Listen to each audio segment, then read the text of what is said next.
This is AV SuperFriends Off the Rails, an almost regularly scheduled open discussion on audio and video in higher education.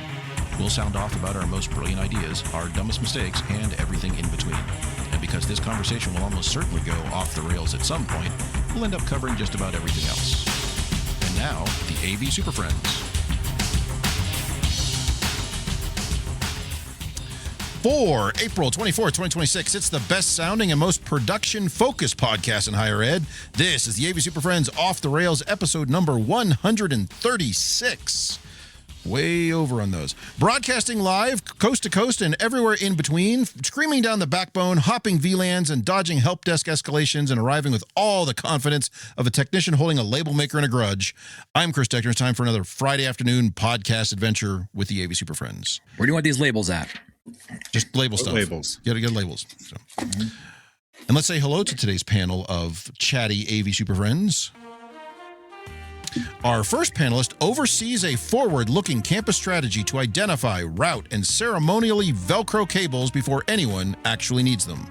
He's a director for predictive cable management from Kansas City. Say hello to Mr. Jamie Reinhardt. The secret is finding a smokeless candle for your ceremony of Velcro wrappage. Wow, all right. Just not expecting that. Our next panelist ensures classroom AI tools remain loosely on message while all meeting attendees receive a statistically fair share of snacks. He's a senior coordinator for ambient AI alignment and snack equity from Corvallis, Oregon. Say hello to Mr. Mark Kolowazinski. Snack bots. We need lots of more snack bots. That's an idea. Justin, get Atlas on Snackbot. I'll make one doing it right now. It's Mr. Snack. Our next panelist develops policies, trainings, and morale frameworks so faculty can press the correct room control button with uncommon bravery. He's a manager for advanced button confidence from Greensboro, North Carolina. Say hello to Mr. Larry Darling. I actually have it that whenever a faculty member turns the system off, the room applauds. Ooh, golf clap style or like Golf clap polite style. studio audience? Yeah. Not like sitcom. Not like 1990s Fox sitcom. Jerry Springer. Or a lot of hooting and hollering.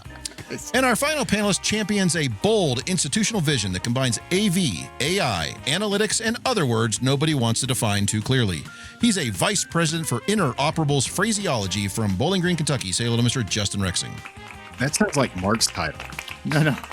Wait, I want to hear you tell us your title. I'm hungry. Snack bots. Like I haven't ate yet and I'm hungry. That's all I can think about. This phraseology thing, I don't know. It seems like more of a Mark thing. You want to hear Justin say vice president for interoperable phraseology? Yeah. That might be a little better. How would we know? I don't know. Give it a shot. Just walk around. What are there for a y'all minute. What are See y'all how it doing feels. for dinner tonight? Jeez. Going over to your place for barbecue. No, All right. We don't have time for barbecue conversation. So on today's show, we're going to discuss NAB and lots of NAB and a lot of weird stuff from NAB. So we've kind of come up with a potpourri from NAB. A potpourri of NAB. A potpourri from NAB. And we're also going to talk about the convergence of production AV and presentation AV. And we're starting to see those lines continually blur, that word. But first, a little bit of housekeeping. By continuing to listen to this recorded MP3, you acknowledge that AV SuperFriends may also be experienced live on Fridays at approximately 3:15 Eastern, 12:15 Pacific, or whenever Mark finally returns from his other meetings. Live participation is available via Twitter, LinkedIn, and YouTube. Today it was very true. Failure to attend the live broadcast does not remove your obligation to follow AV SuperFriends on social media, including Twitter, LinkedIn, I got a typo in here, LinkedIn, YouTube, and Blue Sky for updates, clips, and evidence of ongoing bad judgment. Listeners are further encouraged to share this program with friends, coworkers, enemies, and random members of the public, although enforcement methods may vary by jurisdiction. Optional but appreciated financial support may be submitted through the donation link located in the show notes or on the website. Questions, comments, complaints, and topic suggestions may be directed to mailbag@avsuperfriends.com or submitted via social media. By listening on YouTube, Spotify, Apple Podcasts, or any other platform, you agree that you should probably rate and review the show because that helps more people find it, and frankly, that sounds like a you problem. And thank you for your compliance. Legally obligated. You are obligated, sir. Just click agree. And now, it's time for the news. Justin, sing along. Do. Yeah. Still the favorite clip I've ever pulled from this show. All right. A lot of traction. It's got a lot of It traction. was a one shot. I could never replicate it. So do it again. So this week's news is about Biamp, who has been sending out hundreds of emails to all sorts of people, except Jamie, apparently. Not Jamie. Or- Jamie's and like, me. Or Larry. I checked all of the boxes, and I don't have any. I get these emails to all the addresses I have. So at various points. Anyway, I'm blaming Hooper. He either saved me or he's holding me back. I Hooper's don't know not which riding a one bike yet. right now. He just yeah, sent me have pictures. you been? Does this mean you've been blacklisted or whitelisted? I don't know. So he's either rescuing me from all of the email, or I was left out of some awesome event, and only Mark is going to be able to tell us more about it. Mhm. So yes, this is Biamp's with that. 50th anniversary. They're doing this all year long, celebrating the 50 years of Biamp history, their development, what they've done, all the different product lines and technologies they've been involved in. And Mark, probably because he's Of the closest all one of people, us to yeah. all of us to Portland, was invited to their exclusive Biamp 50th thingy yesterday. Yes. Which point apparently you guys had to run away from the police in an electric vehicle at one point. That Allegedly. sounds super cool. Allegedly. But yeah, so tell us yes. about This sounds the Biamp very 50th. Kentucky-ish. Yeah. So Can I do that? I want to. Why didn't I get invited? my rep, Mr. Chris Dietrich, was wrangling me into this for the last whenever it was, a couple months. He'd said, "I'm going to bring you up to the 50th." I'm like, "Fine." I assumed everybody was getting this, and maybe I was the last one that didn't respond or something, and I got just wrangled into it. I'm like, "Fine, I will drive up to Portland to attend the event." How far away is that for you?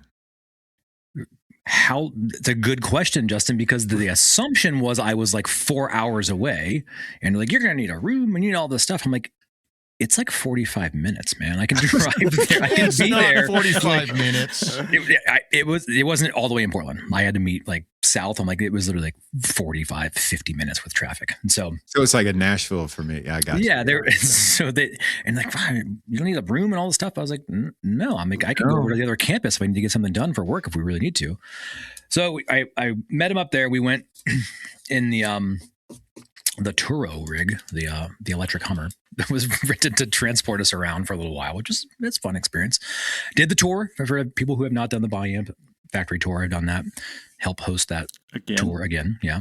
So it's as we left it. All Y'all get to take a ceremonial drink from the solder fountain. We all had solder fountain shots, like we always do. You have to stay on the red. Do not venture off of the red tile. You're not electromagnetically capable of getting off of that red tile, I guess. And so yeah, we did that, and then we went to the soiree afterwards. But before that, they locked us in a couple of rooms, and it was myself and Blake from Stanford. Shout out to Blake and Mike from Blake Gentner. Yep, Blake Gentner and Mike from down for the Thunderbird School down in Arizona. So we were esteemed guests. How I became an esteemed guest, I do not know. I look around. How'd you become esteemed? I don't know. I still. I get the guest part. I'm just worried about the esteemed part. It's a solder fountain. It's the solder fountain shots, I guess. So, what we get to experience, we got the voice lift thing. You're going to hear a lot about the voice lift. We got to go through the voice lift experience, and then kind of the mix minus audio auto zoning systems. We got to experience that firsthand, and it's clever. And it's nice for those folks that want to dabble in that, play with that at Infocom when you get a chance to hear that. And kind of, if you have that type of requirement, it's an option for you to check it out. One of the highlights, they locked us into their anechoic chamber, and we all went crazy for a little while because we couldn't hear anything. First time I've been in like this rated version of this, where I could barely hear the person who's like talking to me right in front of me. I'm like, I can't hear you. I do Blake, not appreciate up. those. Yeah. It's a weird experience. It's super weird. But we got to see how they were doing the testing of microphones, speakers, and the like to do with that and walk through. They walked us through some of their certification process, which was really cool to see their engineering lab where they're doing Microsoft Teams certification, Zoom certification, like and all the rigorous things they actually go through, which is weird. Just a giant machine sign-in checks. You would think no. It was actually a bunch of tools, and they were going through it. And they allowed us access to the engineers behind the scene. And they walked us through some of the. By engineers, you mean accountant? No, these are real deal engineers. Are they all the Bobs? No, that was the soiree, right? And so, so it was good to see that. And then they let us see what they were coining and phrasing as like a highly reflective room, you all would recognize it as one of your standard conference rooms. Standard conference room. Yeah. Lots of hard surfaces. It's all, yes. I was like, oh, this is just like every, terrible drop ceiling and just a bunch of They had a surface. it wasn't an open ceiling. They had a drop ceiling. Yeah, it was like drop, but they had a very well like stage. Well, they had like, it was hard walls. And they could bring in different things and put it in the room, and they could Did it have a stage it. swimming pool in the middle of it? The swimming pool, Or be nice. And they had it all taped out, so we could see like how they're doing distance testing and calibrating reverberation time and the like. So it was cool to walk through some of that and see them doing some product engineering. And then we got to the point where we had the big to do when Rashid was not there. He had a family issue he had to deal with, so we had Joe. Secret Hooper. No, it wasn't Hooper. And so they started off, and I didn't know what to expect, to be honest. In being there, 200 some people or thereabouts of it was basically they're all hands. If you work for Biamp, you need to be there at this 50th, and they had the same stage that the AV SuperFriends were on. We did our little thing at Biamp, but they had the whole room available, and so they. In the corner had their new museum. So this was kind of doing the history of Biamp and kind of where it all began. And I never knew the origin story. So it was actually a little bit interesting for me to understand where it came out of, and the Kingsman and Sun amplifiers and where that all kind of originated. So I had never known the backstory. So to hear that and to hear leadership kind of talk through that. And at one point they actually did bring up myself, Oregon State, Blake, and Stanford, and Mike and Thunderbird as their esteemed colleagues. And Blake and I we were ready to go give speeches, and they wouldn't let us go up the stage. And we had a really good, when I got back from the space station, blah blah blah. But they didn't let us up there. So then they had the Portland youth band play some music for us. And so it was a cool affair to see kind of all that, and that.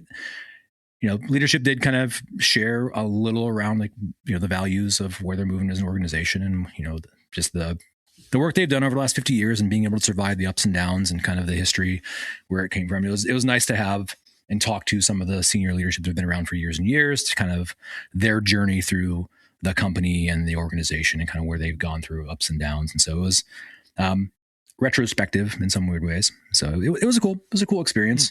Did you find out who they were buying next? No, actually, yes, they had already bought them. Okay. I did get in for those. This is not secret. The Clear One microphones being reboxed and rebranded into Biamps. So we saw that process happen. I saw the Clear One box that get taken out of it and then put into another box and rewrapped. And that Clear One box is a patented shape. Yes. Yes. No one else can use a box like that. They were not shy around it. That they were not happy about it, but they were not shy about it either. They acquired all the intellectual property, so it would make sense for them to keep some of those products around. So we got lots of pictures of Clear One hardware on Biamp racks. So that's good pictures to have. But it was a cool event. It was cool to be a part of it. It was an honor to go up and spend some time with them and get to talk to some folks and get to see. They are. I didn't get to get any surprises about any new release hardware. We were grilling them on lots of things. Blake and I did our best to try to pry it out as much as we could, but we couldn't get him to spill much beans on any of that. How many stuff. appetizers did you eat? Did you have a lot of food? What was the food like? We did not have, they had a lot of food. It was fairly good, but we had a late lunch. We're like, nobody was hungry. It was probably all gluten-free vegan crap. No, too. it wasn't. It was all like off the grill, like just legit. hot dogs. So off the grill. We had the full bar set up, and then we're like, none of us were like really in the mood for any of that because we had already had the big lunch, and we're like, no. I would appreciate that right now. Yeah, you were hungry, aren't you? So, talk more about food while Justin's pining. So it was a good experience for those. And obviously today, your people in your emails, you're probably seeing a lot of the Biamp 50th stuff. So it was that was Larry, the trade. Well, no, sorry, not Larry's, not Jamie. No, Larry and Jamie though. I keep getting more emails. I have like 10 of them this morning. One. So nothing. Wow. Well, anyway, so cool to be a part of it. A little bit of history there. So it was fun experience for a little day trip. So yeah, cool. All right. Well, yeah, and I suspect, I don't know, I'm guessing that their Infocom, they're going to make a big deal about their Infocom theme is going to be their 50th as well. Yes. So they'll be doing lots of discussions of probably some retrospective stuff, but also a lot of forward-looking technologies and whatnot. So Jamie, you would have loved it because they had like the old history Biamp, like the old mechanical stuff's all out on display to play with all the old mixers. I'm still using it. Yeah, I know. I was saying this is Jamie's whack-a-mole. I've got that installed. Shut up, I do. It speaks to those old mixer amps. Yeah, the old mixer amps, the MXA works, series. yeah. Sure, there's probably hundreds of those out there still cranking away. That's like bluish gray. Yeah, those were those were With tame. the security panel you could put over it so people couldn't touch the knobbers. You could with a tweaker. We had Hooper and Tim here, and I was telling him I think when I was cleaning out one of the things, I still had like the VRAM, like the very first all DSP auto mixer that they had with the expansion box, and it was sitting in the pile. I did surplus it, but maybe I should have sent it to Portland. Put this in your thing. Yeah, but in the time capsule. Man, that thing was a pain to work with. It was cool. Yeah, we had a chance to talk to some engineers too. Like they let them out to talk about some of the design and development from behind the scenes and some of the modules we're seeing in the Fortes and the X series, kind of what's going on behind the scenes and how they're developing some of that. And that was always fascinating to deep dive into some super nerd talk. So that was a fun day. Cool. All right. Well, we'll hope to get a slight feeling for that as when we visit with our friends at Biamp at Infocom. But till then, we just have Mark's stories of being chased by the police. Yes. Yeah. That electric Hummer can be fast. It sure can. Did you try the crab thing where it can go this way? Yes, of course. Did you try the crab thing fast? We parked that How thing. fast can it go in a crab We mode? parked it and ran that thing anywhere we wanted to yesterday. Let me just tell you. It's probably still sitting at the airport up on the curb with the flashers on. The sign on the dash, it says, "I'll be right back." Yes, it's like tow it. I dare you. Just see what happens. How do they deal with gas mileage and rentals with electric cars? They don't. They just charge you more, sir. You're supposed to top it off when you get there. We're just like, no, just charge it. Are you supposed to charge them? You're supposed to charge them, yeah. It sounded to me like it wasn't Mark's problem. It wasn't my problem. It was not the one. I was just a passenger. That's right. Riding Not the one shotgun. with the rental agreement. Somebody else just got the liability claim. Mm-hmm. I don't know what happened, sir. I've always been curious about that. Like, you just have to charge it before you. Is there a charging parking spot? Like, does that? Do you have bring it back and just dude. hook it up to the charger, and that's good enough? You can go to a supercharger down the road and top it off. And just sit KW there and wait. Yeah, it's 10 minutes. I will say, Next if you do, on electric car talk. if you do fill up your electric car before you return it to the rental agency, if you return it fully fueled, they get pissed. By the way, so this was not a rental fill- agency. This was Toro. This was some don't fill it with private gas. dude's electric car that we just had. Oh, okay, so you just zipping got around. some random Just schmo. some personal Yes. car of someone. Yeah, Well, that's how Well- Turo works, Justin. that's how Toro works. I probably would Our drive guest, a Rover our more. is Grant. Grant's like, I really wanted to see how this thing works. I might want to buy one. And it's like, I'm like, well, fuck it, let's go. Okay.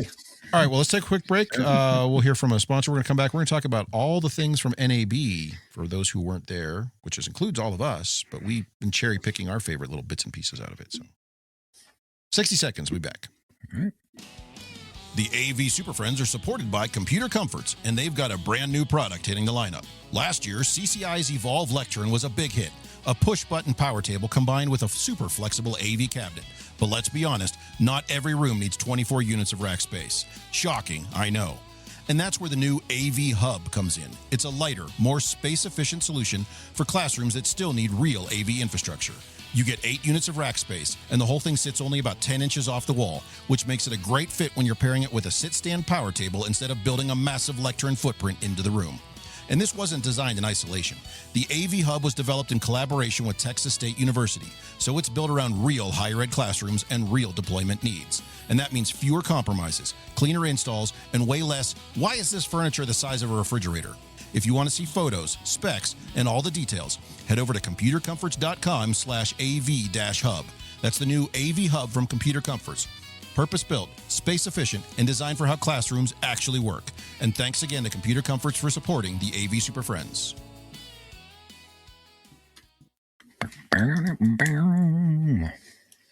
So NAB, that was sure was. It happened. They started early too, like 3 days early. They just went like on Friday. They're like, you know what, we're all here, we're going. That's right. It kind of seemed like that. It felt like it was all like some pre-announcement, and then like everybody's like, "Oh, look at all this stuff! They're going to announce it next week," and everybody forgot that the actual. You got announcements? I didn't get one announcement. But it started on Saturday, and so it kind of snuck up on you. So anyway, National Association of Broadcasters did their big trade show in Las Vegas. It is probably 50% larger than Infocom. It is a big show with a lot of stuff going on there. We've been kind of going through looking for, to your point about announcements and emails. I mean, I've gotten quite a few actually, but you guys not getting emails, what's going on? But we've been cherry picking a couple of stories, trying to find something trying to find things that are of interest to us or of interest to what they might mean capability wise or down the road, that sort of thing. And as I think we do almost every year when we talk about NAB, we're going to start with Blackmagic Design, who say what you will about Blackmagic Design. Those guys are forward thinking and they are doing some interesting crap. So every year. Jamie, I think this was your suggestion, is they announced basically an entire ecosystem around their Fairlight software and interfaces and all sorts of stuff for strictly for audio consoles. But this is something they've been growing into recently. I thought, yes. So they came out, we'll talk about Fairlight first, but it kind of ties into everything else. Like last year when we talked about them, they put out some affordable SMPTE 2110 things, some ST 2110 things. And then this year they went crazy. There's 2110 everywhere. And on top of that, they put out they've had the Fairlight tab inside DaVinci, the NLE for a while. It was just kind of there. I think didn't they buy that out? There's been like threats of the Fairlight thing for a while. Yeah. And it was always like, can't quite get all the information you want about it. Yeah, and it was never a full featured like DAW, but it wasn't like, it was kind of a strange thing. I just kind of barely used it whenever I would edit in there. But then they came out and they dropped it as a full-on live computer-based console. That low latency, uses all the normal VST plugins and everything, and it's a live console. Comes in and out, uses virtual drivers and everything else. It is not tied to their hardware fader packs. Yeah. And in fact, you can buy the big fancy fader packs, but they don't have any I/O. Yeah. There's very little I/O on the thing, so it's not a full audio console. It's not, a Yamaha or any of the larger ones that you're used to. And I did download the beta and I started playing around with it. I'm pretty interested in how it would work in a live setting. It's not a DAW either. Which is interesting because Fairlight, the original company Fairlight, which New Zealand, Australia, somewhere. They started as like one of the first, what we would consider a DAW today. I think it was known as a DAW then, but like it was in the 80s. This was something they had built, and then Blackmagic snapped them up to integrate, like you said, into DaVinci. But it's interesting now that it's not being built out as a full DAW. Maybe they're moving that direction. Maybe that's something we're going to see in the coming years. Well, it's a combo onto their ATM platform, their Constellation platform, so that you can have a complete broadcast studio or whatnot. I just found it, usually when we see these kinds of softwares, they're tied to something. You have to have something in order to make it work. Like I said, I downloaded it and was using it. I was like, what were you running on your front end? Just curious. Nothing. It just magically showed up in your computer? Yeah. The music just gets there? So you download it and then... It comes with all the tracks you'll ever need? You build out the tracks you need, and then you assign them to whatever. Like I'm on an Apple. I think that was Mark's question. Yes, I'm curious. Like if I have analog stuff. Oh, you have to get it in somehow. Thing. You got to get widgets and tchotchkes. Yeah, you have to have something, but most of us do. So, for instance, I'm like completely overkill. Does it work so with the other stuffs? I have a whole QSC. I have a Core 110 sitting in front of me. We know. So I maxed the USB out on that thing and plugged it into my Mac Mini. and So they're all available. US. Wow. That's cool. If I had a Dante virtual sound card, would it expose itself there? No, yeah, it exposes itself. See, okay, there we go. You can bus route to all your headphones. You can bus route to Dante outs. You can bus route. It takes SMPTE 2110 streams in. It's So this is OBS for audio, but better. Yes. Sounds if you fun. had USB and Dante, could you mix them both together? All the above.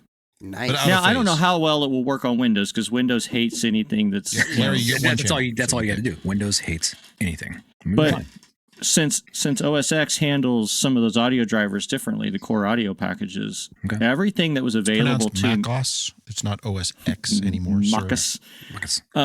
Nor was it everything that was presented within my sound profile on my computer, it was an option. Mm-hmm. And you can build out your virtual interface to match all of these options. And it has 5.1 tracks for Atmos. I mean, you can virtual route using some software of some sort from inside your computer to inside your computer. It's super fascinating to me because I think it's really cool. I played with it a little bit. And as soon as I opened it, I was like, some jackass somewhere is going to recreate a DSP thinking they're the most clever person ever to hook a computer up to this like Dante IO like analog bridge thing. And they're going to try to use like, look at, I made a DSP and I'm sending commands and my computer's controlling shit. And it's going to be the most rickety thing. And they're going to think they solved the world's problems because they have long hair. Why do you keep looking at Jamie when you say that? I feel there's judged. probably an alternate reality version of me doing this, being like, holy I was going to shit. say, that sounds like a Mark thing. Yeah. It's going to be a young, Mark would be asking Claude A to do it. Well, yeah. It does do some like basic record, things, but it's not a recorder. No, it is a mixing console, but it's all software. Can you record onto the PC? I'm sure you can. If you had there's limited ways software, to do it. you could. Yes, there are ways all to the do shit it. that it does, it's limiting on recording to a computer when it's already on the computer. Well, the Just recording route it virtually to the other thing that does The that. audio is in the computer, Justin. Yeah, I But think you can't. Jamie told you it already ships with all the tracks you ever need. So Yes, it has everything. What is there to re-record? You have it all. You just have to route it out of the computer and back to the computer, then you're fine. Well, it's supposed to route to your ATM switcher, your video switcher. It goes to a recording pack, or it goes to a different dedicated hard disk recorder. Mm-hmm. But I got a hard disk right there where the software is. So do you want a recorder, or do you want a very extremely low latency live broadcast or live event I want both, mixer? Jamie. So you can't on the have that. same computer. The same computer. See, you're not allowed to do this. But I'm also running. And it Skyrim at the might. same time. I don't know. I spent like an hour with the stupid thing, but I bet you can. I found it really You cool. can figure it out. Yeah. Yeah. I found it really cool, and I also find that like Blackmagic, going ass deep into SMPTE 2110 when nobody else really wants to dick with it is. I think people want to, affordable. But they're so afraid to make that plunge because they're like, I want to commit to this, but that means I have to convert everything. And they're like, I just can't afford and they're to like, do that. well, then here, convert it for $200. Yeah, here, exactly. So they're solving I'm going to problem. need 100 gig backbone. Oh, we got you, bro. Fine, here you go. Like, and it's not they're all that trying expensive. to make it like excuse proof. You're like, oh, you want to do this? Here, do this then. Oh, you know can't, Larry you need this? caught that. How about this then? Saw Larry's face when he heard that. They're coming right off the camera with it. Now, look, it's Blackmagic design. It does have a shelf life. Buy two. We all know that. Just buy a second one, put it next to it. You just need another power supply. But for people who are starting to wade into or are in that in between where they can't afford all of the high end broadcast gear, but Which, you might have to spoiler, nobody could ever afford that. Supposedly, maybe some of us might have a small student run station where we can't afford $280 million studio, or maybe we esports designed arena. esports around it because or why the hell not? esports or whatever. I find it. You just know what you're buying. I think that's what it is. You know what you're buying, I have no and it's qualms good of using enough. Their stuff, yeah, and it's good enough. I don't have any problems using it. I know what I'm buying. The utility and value you get and the flexibility you're getting, it's hard. It's hard to beat that. I mean, when you look at the dollars and cents, take the names out of it. This is what I need to get done. Here's the price to do this. I got to move this A to this D and ship it over here. how do I do it in the most effective way? Yeah, I will say that every time I'm picking Blackmagic equipment out, I'm like, oh shit, I hope this works. I actually had a conversation with a client on campus where I said, we can put the Blackmagic in, but your replacement cycle is going to be half for that aspect of the project. Just buy two, put it next to it. I'm telling you. Just going to plan on every 4 years instead of 8 years replacing it. Yeah, but if they keep coming out with this price point, and they are being innovative. Yeah, I mean, they're being innovative at a good price point. So in 4 years, you probably get a full upgrade. I mean, and spend the same amount of money. The only thing that's keeping them from being everywhere is like the network. As weird as it is. Yes. Once like everybody's network is super high speed, 10, 100 gig, and that's just prolific, all of a sudden they're going to look like geniuses because all their shit's like, oh, it's on my desktop. I'm just running it. All I'm doing is converting right here, A to D, it's on a network, and there it is. Like that. That is the direction they are marching in. And they are going to have all this stuff, and it's software driven. It's not big, bulky, black box intensive. And right now, I think they are catering to the right market, to be 100% honest. Correct. So Blackmagic had some fun stuff. I can dive into the next thing if you want. Yeah, we talk about Blackmagic every year, and there's a reason for it. So if you haven't explored some of their stuff, please do. I mean, the price point is very easy to get into for some of these projects. Try some stuff out. It does some interesting, cool stuff. And if you have problems with HDCP, throw it in your classrooms. Just throw it out there. Just throw it out there. No more HDCP problems. Yeah, that's the official Crestron line too. Just turn it off. So anyway, seriously, it's still a freaking recommendation. You're doing it wrong, people. Jamie, want to talk about BirdDog? Another company that they are another company. Yes, they are. Very good, Jamie. They are in the same realm of you know what you're buying. The Disruptors group. I think it's awesome. They are making waves and stirring shit up, and we appreciate them doing that. Yes. Now, BirdDog has had years ago. They really did this with NDI, and I bought in, and you were all in. You just cannonball. I did a whole building with them, and it's 6 years in. I'm just now thinking about replacing it. It worked fine. It's great. Anyway, BirdDog has been mostly NDI, and they had made an announcement over NAB that they're going to start including Dante AV-H as part of their streaming package and the availability on their cameras.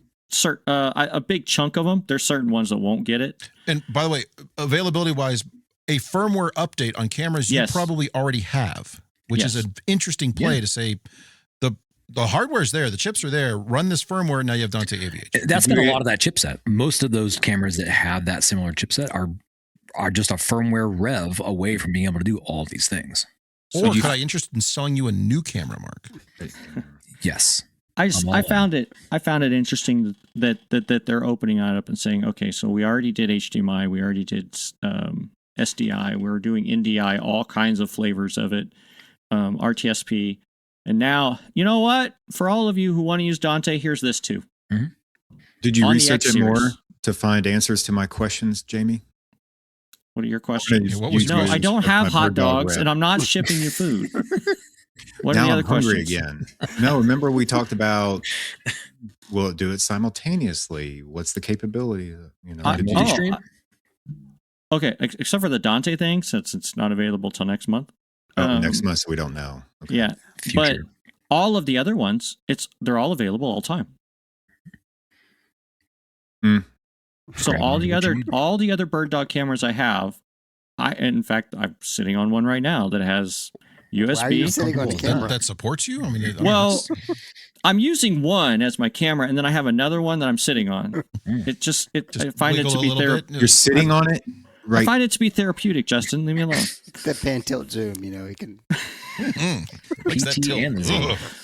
But all the outputs are available simultaneously. So that's why I asked, because BirdDog was really good about that, and that would be interesting to see if. And I suspect that means you can pick one flavor of IP out, not multiple at the same time. AV-H is just the H264 version, correct? What I'm wondering is, can it do both at the same time? It's the baby brother.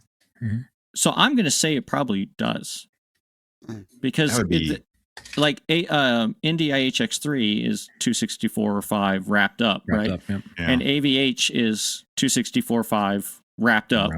I'm going to guess that they're able to do that. Just a guess. They're all just containers. This is, an Wrappers, uninformed, ignorant comment, but sure. Yeah, why not? I think we have all been waiting for that Dante video stuff to kind of start to proliferate a little bit. Mm-hmm. And Turtle falls into this group from last year, right? Yeah. I mean, that's another one who's a big disruptor, and obviously they have a connection from BirdDog. But I like these companies coming out and doing, pushing the limits on some of this stuff, and going, to your point, Jamie, going all in on this. Like, hey, we're not just trying on this one, because this is what we get from big manufacturers. Oh, that one box over there, yeah, it'll do well. There's a beta firmware that does that, and it sort of works, but we've already canceled that line, and we're not going to support that anymore. But these other guys just like, look, you should buy the firmware across the board on these. They all do it. You go nuts. So. Yeah, software defined. I got one more thing in that same category, and then I'll shut up. Okay, bring it. Let's go. In one of the trade magazines, I think it was TV Tech, best of show was NDI 6.3. Ooh. They had actually announced it at ISE, but it was one best of show at NAB. And I'm to bust Justin's onions. 6.3. Why you keep talking about food? Swallow this apple. 6.3 now supports HDCP and content protection across the stream. So Justin, you can quit bitching about NDI now. We're gonna try it in a classroom. Let's see. You're gonna have to. So once you get all that updated, right there next to those 18 speakers you got in your ceiling. Once you get that updated, you'll be eating crow.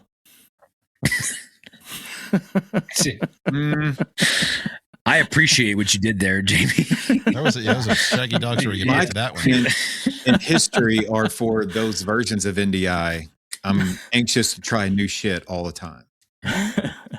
All right, I'll shut up now. Everybody else gets in. To your point, Jamie, NDI is one of those technologies that are protocols, I suppose, one of those transports that we AV SuperFriends have talked about for years, wanting it to be what it promises. Mm-hmm. Maybe that is but struggling with its implementation.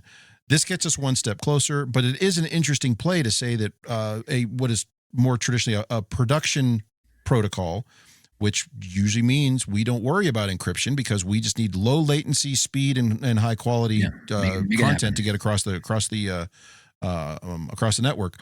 Now that they are supporting encrypted content, that is an interesting play to say maybe this is something we can. I know you've done NDI more than any of us. Yeah, but this was my big hang up. Yeah. And this was the big limitation with NDI as a true, what would you call it, a presentation protocol, is someone's going to bring in encrypted content and it's not going to play nice. And maybe it will. I have my whole pharmacy program running on BirdDog minis because they were $500 a pop, and the quality and the speed was good enough or great enough. But every now and then somebody fires up, Spotify or Disney Plus and ruins everything. Black screens. Now they've learned in the last 5 or 6 years, they've learned that that's not really the way to go about that. But this finally, it's kind of like, great. Now maybe this takes that hiccup out because there are enough boxes. We talked about the Magwell widget, the NDI to IP thing. Now it just fixes that. Would you use this for an AV over IP solution? If the decoders were there, would I try again? Yeah. I mean, I'm doing it now. Would I try it again? Maybe. Well, I mean, with full HDCP.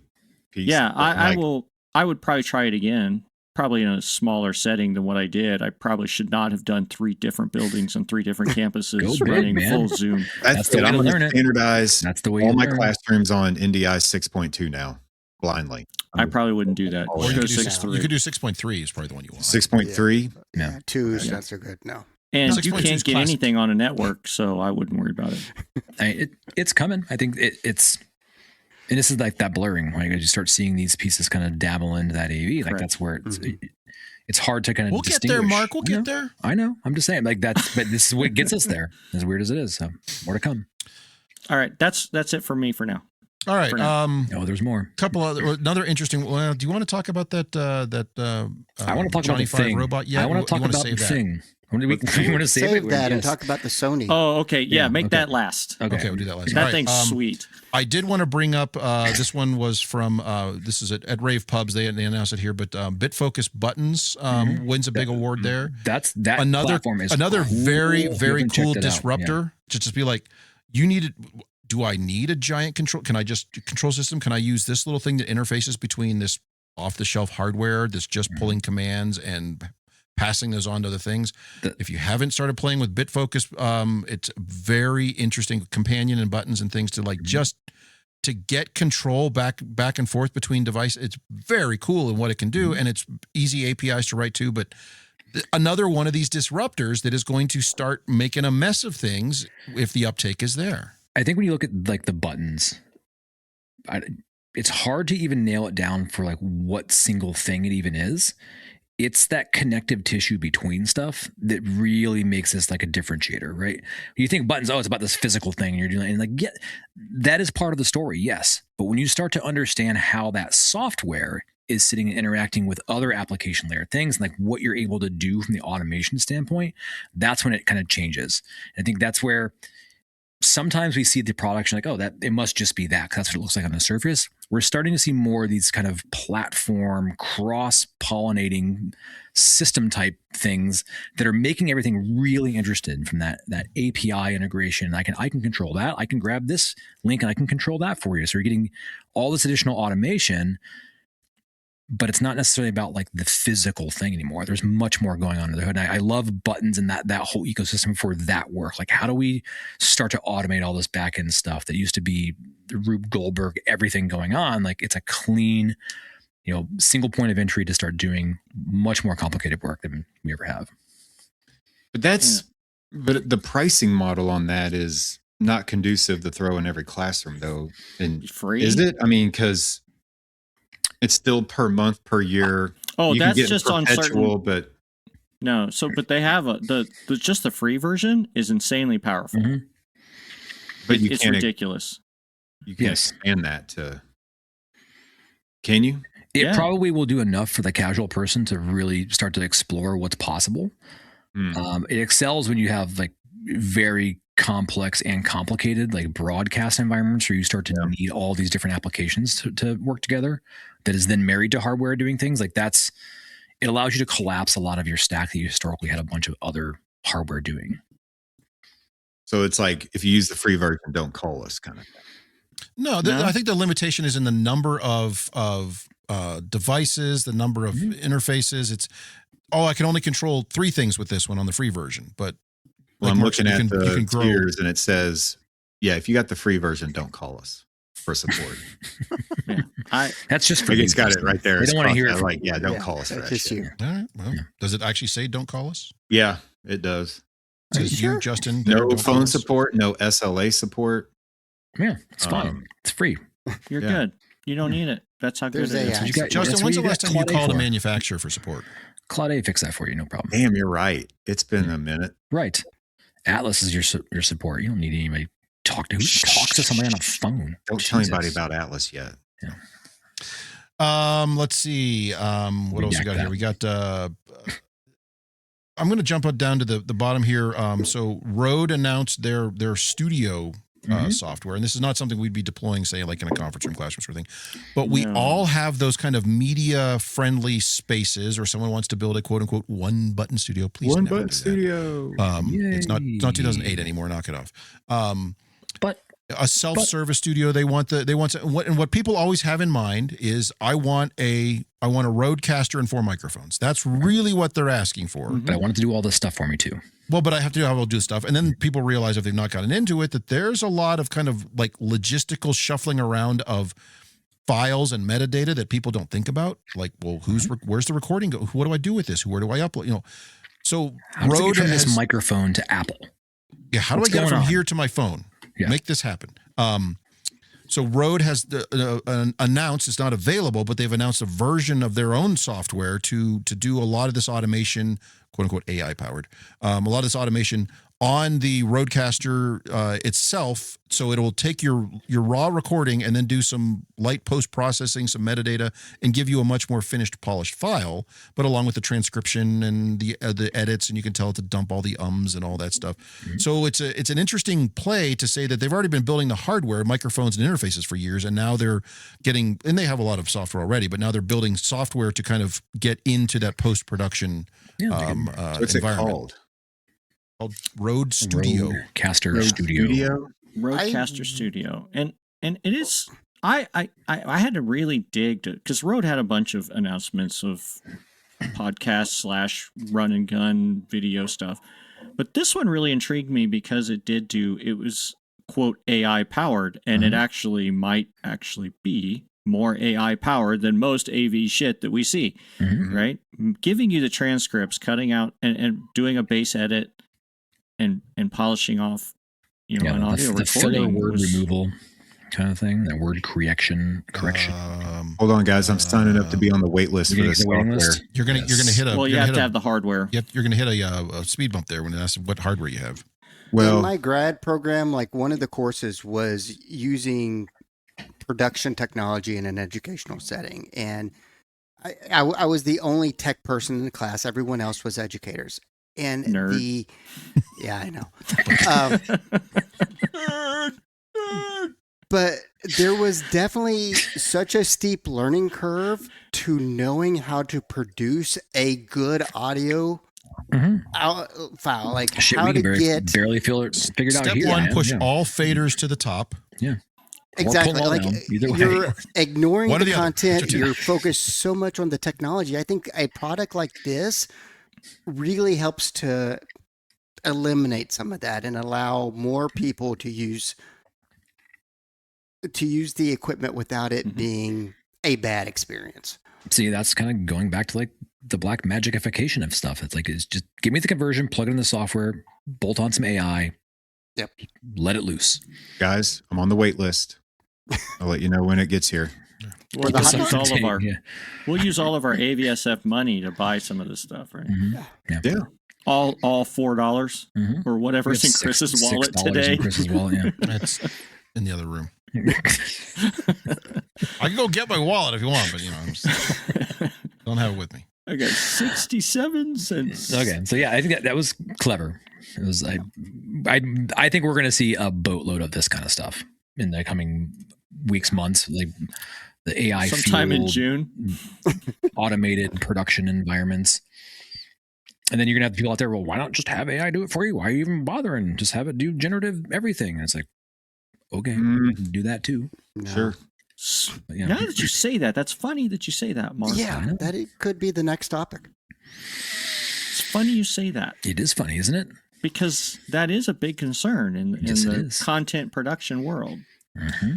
How big of a concern is it? Yeah, just kind of lean on that one. So, so Sony announced, I guess they announced it earlier, but they're making a kind of a bigger deal about it that it's now expanding.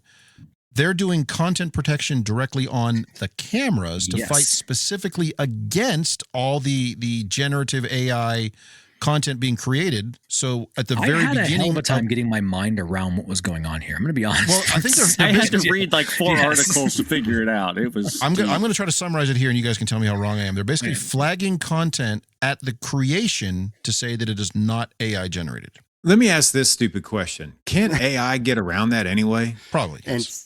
It already has. It's already cracked it. Mythos already figured this shit out. Yeah.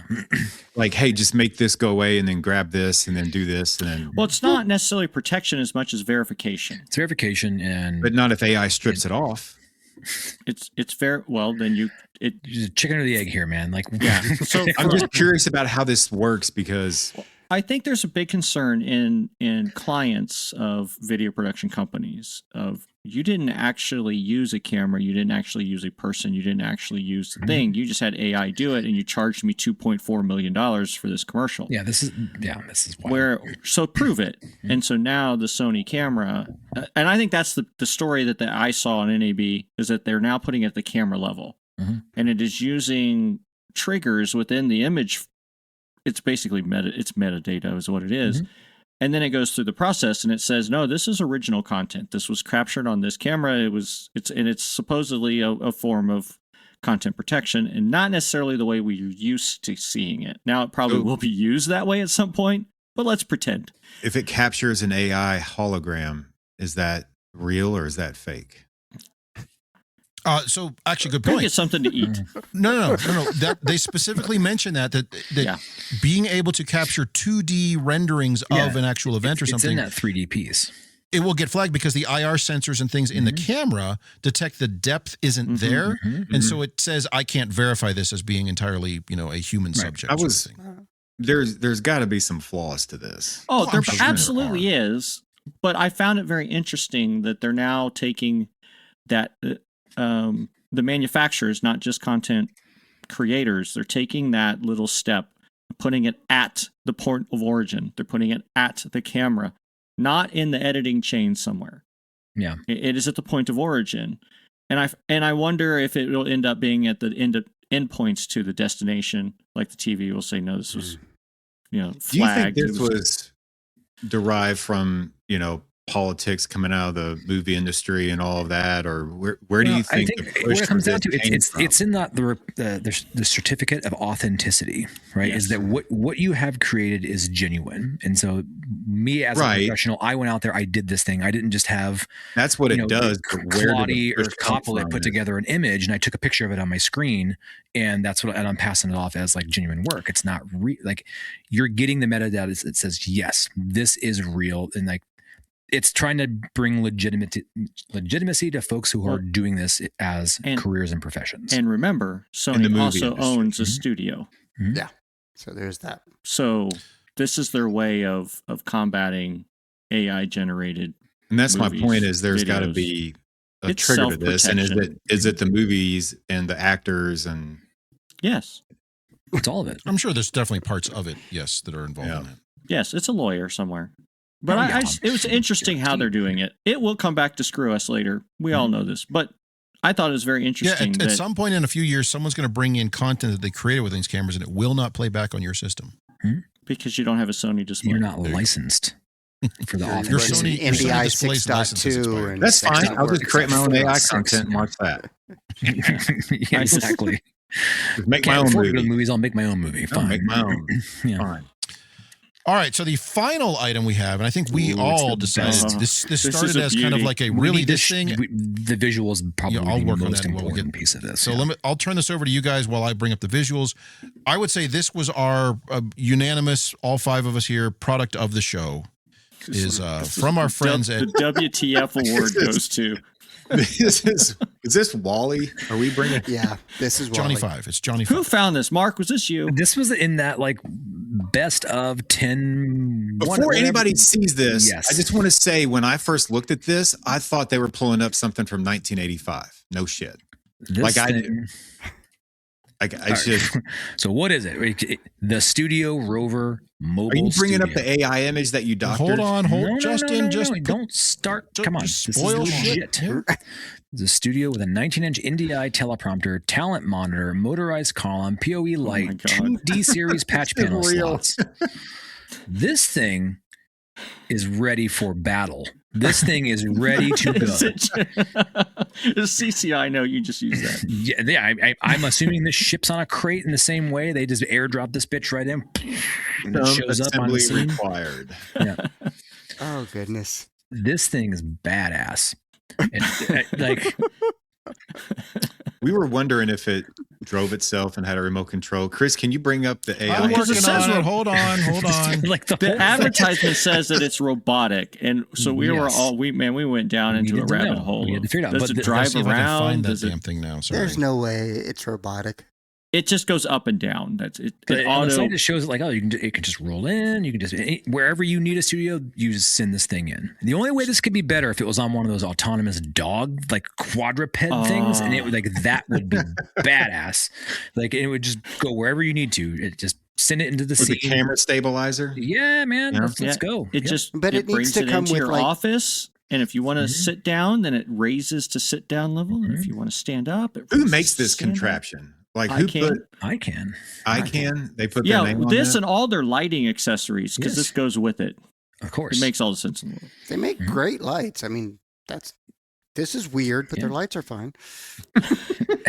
No, and the weird thing is about this one, like, I like their lights.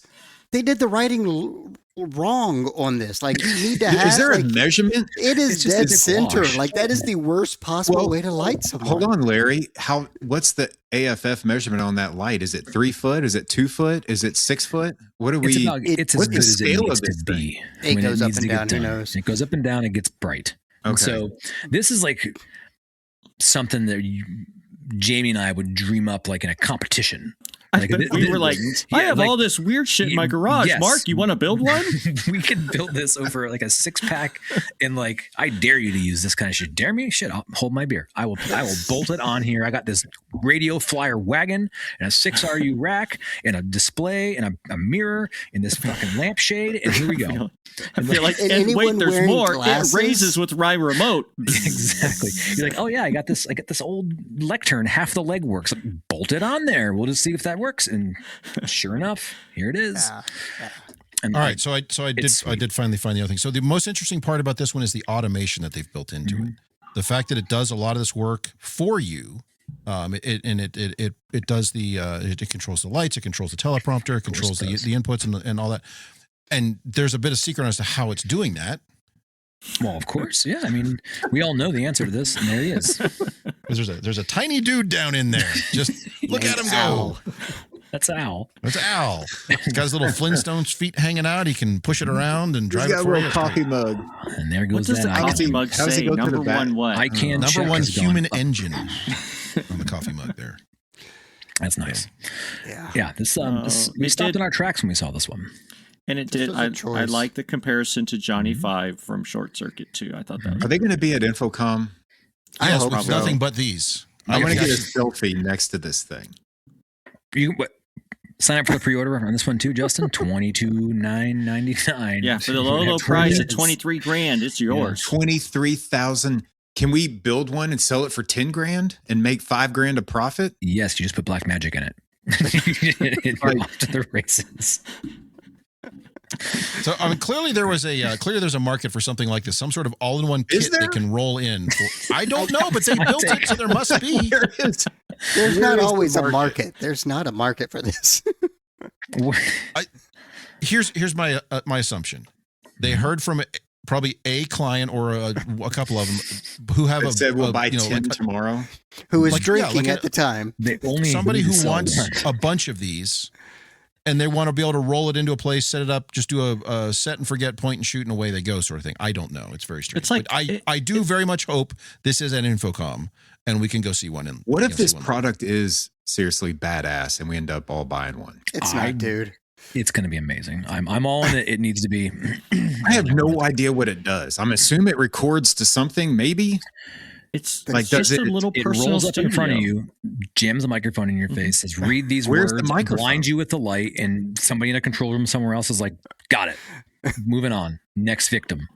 Yeah, it's like a corporate video or something like that kind of deal. I mean, I can, Chris. I bet you're right.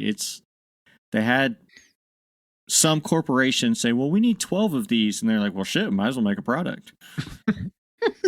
Dumbass corporation. I want to see the controller that it takes to drive this thing. Like, that's what I want. Justin, honestly, who this might be, it might be somebody like Bloomberg or something where they routinely just cut to somebody like, let's go ask Justin about the frozen orange juice commodities. Stick that robot in front of him. He's down in the pit. No, this is so what I'm saying, Justin, this is in your office and it's just always there as a standalone thing and you just fire it up. Why does it have wheels? So you can move it around if you need, because there's a dude in there. I don't know. So what if you want to step over to your marker board? It needs to follow you. It's got to try. It needs. The motion tracking is coming next. Yes, we need the motion track. You wear this pendant, it will follow you around. We really need to put a motor on this thing. Put some sensors on it. Let it follow you around like a little drone. You guys remember 15 years ago, everyone was all hot to trot about those iPad robots that could follow you around? This is the broadcast version. No, it's not, Mark. That's not even this. It can't follow you around. It's got no motor. Yes, it can. There's a dude right there. There's a dude in there driving it. It can go wherever you need to go. Yeah. I thought you were talking about this one version 2 can, yes. Okay. This is just a simple firmware update. It comes with this guy, Justin. Yes. Firmware update. The good news is you don't need a USB stick to apply this firmware. No, it uses MIDI only. MIDI man. Exactly. Ask this guy to do the firmware. He writes it. He writes the firmware. All right. All right. Well, I think that's everything from NAB. There was nothing else there. We looked. It's just the gems. It's just the gems. What's this company called? Ikan. Yes. Yeah. If you never use their lights, going to be at InfoCon. I always look at using their lights. I've used them. I've used their lights all over the place. I like them to like integrate with like other RS-232 and weird control processors. I go to Chauvet or whatever for that shit. They're affordable. All right. Well, this was our high points of NAB because we were all not there. And these are the things that we saw come across the emails the groups that paid enough to market it to the point in which we saw it. This is your stuff. Yes. Yeah. Your marketing worked. So we're going to take a quick break. We're going to come back and we're talking about how this production technology is kind of wedging its way into and more into what we're doing. So is that even a thing? It is. So back in 60 seconds. If you missed the last episode of Off the Rails, congratulations. You avoided a full hour of grown adults arguing about AV over IP 2.0, cloud-connected everything, overpriced classroom systems, and whether lecterns should contain actual rack space or just room for the emotional damage of everyone who has ever serviced one. We talked about why just throw a TV on the wall is not a design philosophy, why your department's $600 classroom refresh budget may not survive first contact with commercial displays, not to mention power, data, labor, programming, support, or reality, and why every vendor apparently thinks cloud-enabled means please subscribe forever. It was educational. It was petty. It was mostly about technology, which was, frankly, a bold choice for this show. So go back and listen, because while you were doing something productive, we were solving higher ed AV one complaint, one bad quote, and one overstuffed lectern at a time. Catch up at avsuperfriends.com.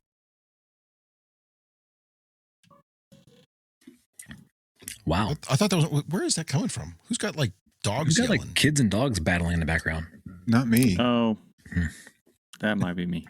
I'm trying to figure out what that noise was. I thought it was on the There's a couple of teenagers upstairs. I didn't know you could hear that. Most of the time, my mic's not that good. What mic is it, Jamie? Because we all want to know. Is it a Rode?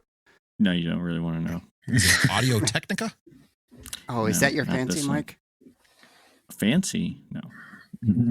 It is not. I will not. All right. So short segment here, just kind of as a wrap up related to NAB. More and more we're seeing these what would be considered traditional broadcast technologies bleed their way into what we do, presentation and conferencing AV. And more we're seeing presentation and conferencing AV kind of bleed its way into the broadcast world as kind of the end result. They will spend millions of dollars building out the perfect studio, and it's going to end up on a 720p Zoom stream. So where do we see this going? Are these eventually going to 100% converge, or are we going to maintain some separation there? What do we see happening in the next few years? We just talked about BirdDog and HDCP, so there's the start of it. I did. If that's the single domino that it takes. I mean, I don't know. I use the Blackmagic, the little Blackmagic micro converters. I have those buried in some of my systems because I needed to get from this format to that format. And look, I did that for $200. Done. So. I think fundamentally they're solving for a lot of the same problems that Pro AV has kind of historically had, and now that everything has been packetized and we're shipping it around, and it's just truly A to D and D to A, the problems look the same. So it's just going to be like, you know what? Why don't we just acquire that company, and then we'll be in that vertical, and then I'll acquire this, and then that, and it's just going to be one big homogenized mess of gray area. And everybody, did AV ever exist in the first place? There's no such thing.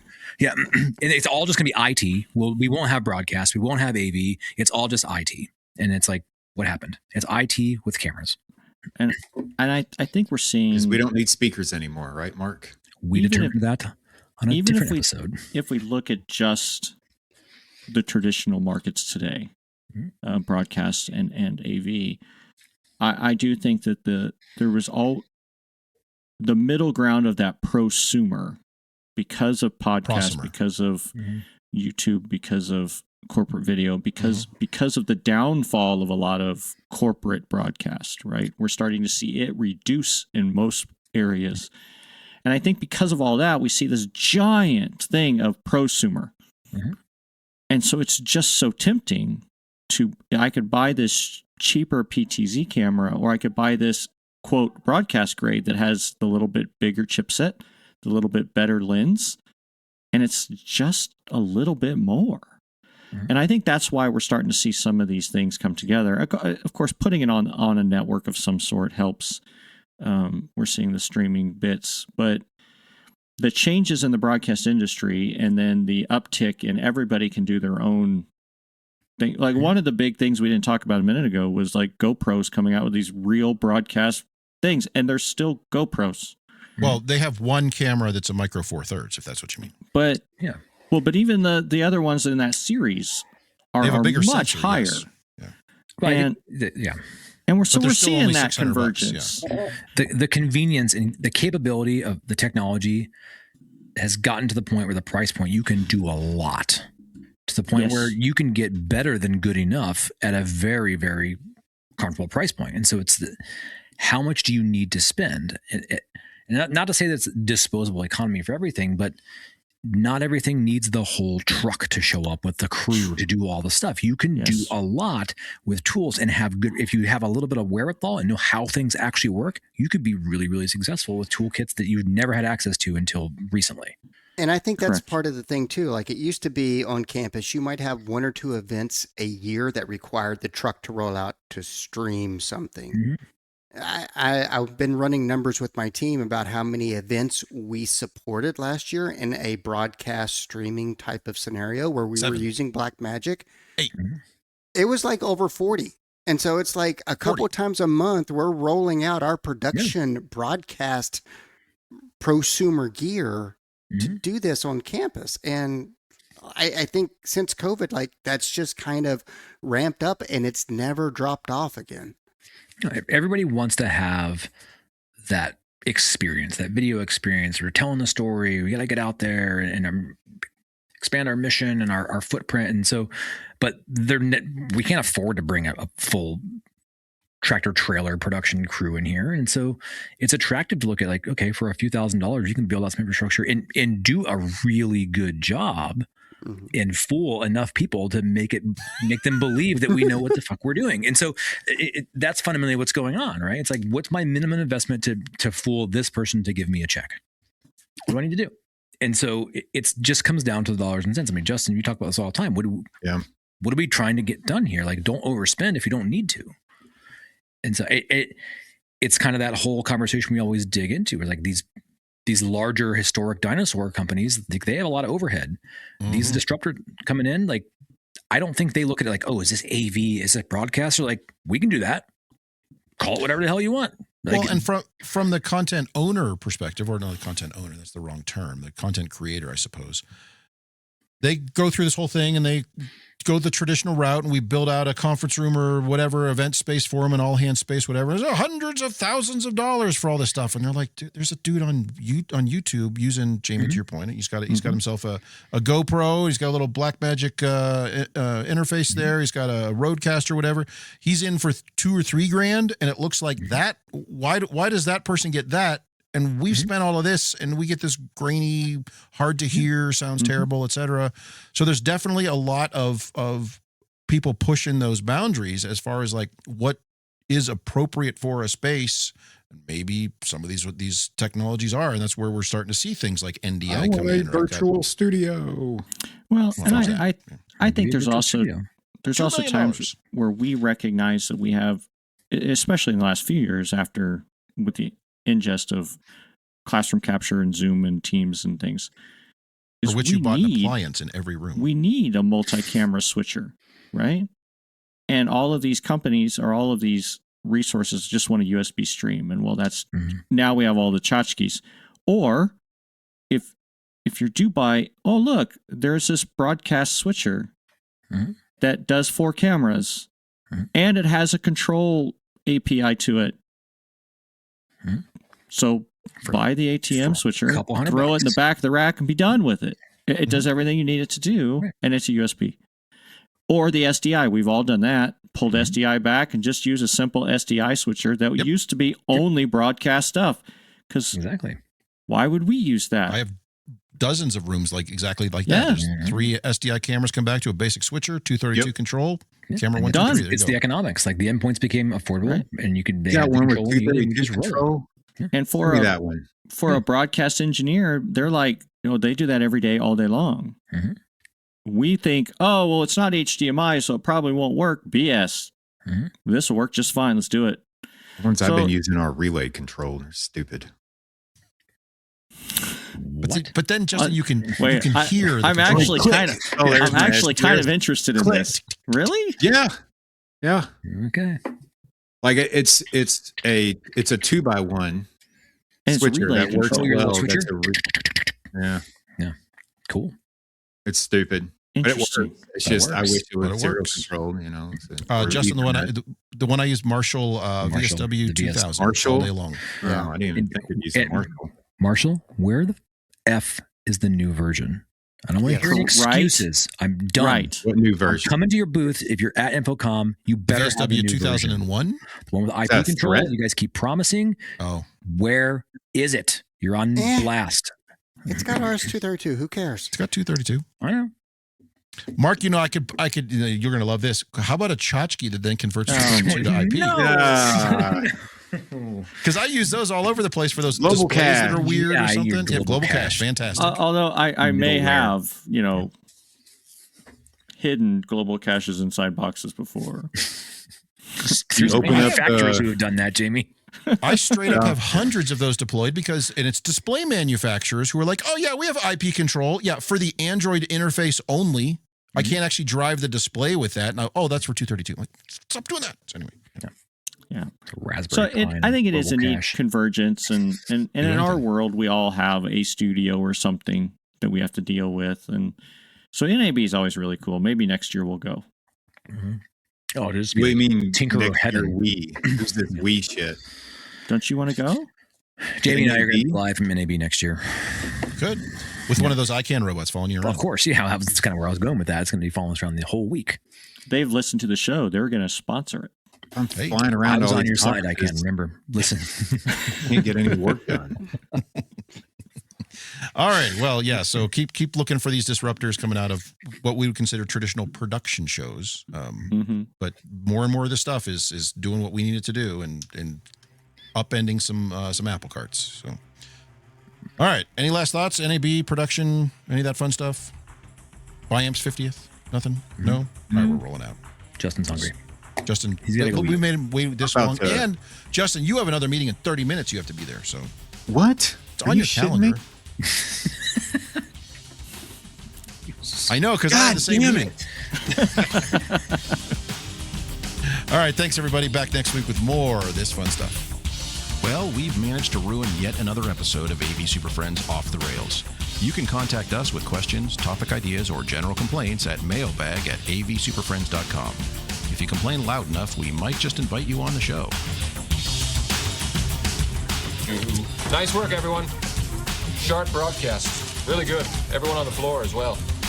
Really a lot of hustle. I liked it. The opinions expressed by the AV Super Friends are solely those of the individuals and do not represent their respective institutions, organizations, companies, or clients.